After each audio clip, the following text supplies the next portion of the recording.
Jos miestä ei lasten tekoon tarttis, vois naiset hallita jo maailmaa.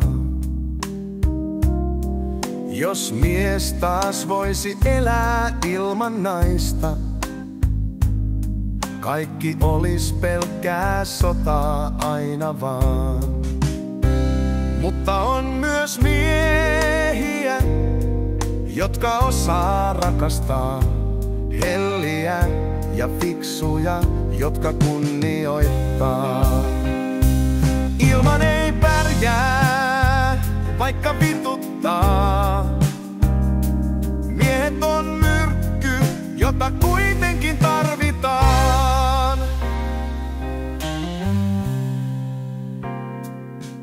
Taas juntit tarttuu vallan kahvaan.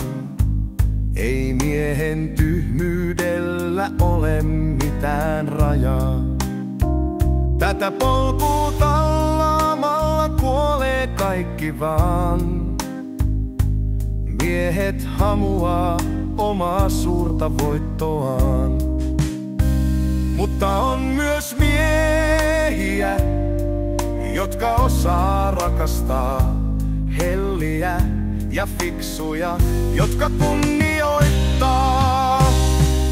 Ilman ei pärjää, vaikka vituttaa. Miehet on myrkky, jota kuitenkin tarvitaan. Ilman ei pärjää, vaikka vituttaa.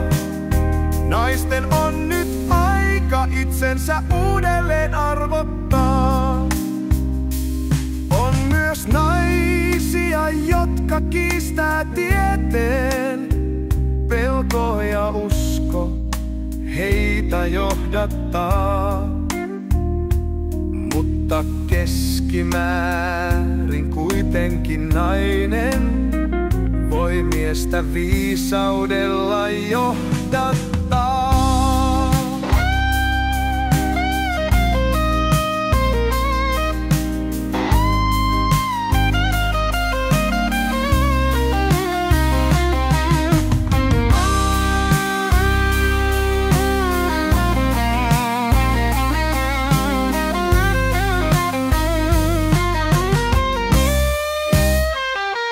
Ilman ei pärjää, vaikka vituttaa. Miehet on myrkky, jota kuitenkin tarvitaan.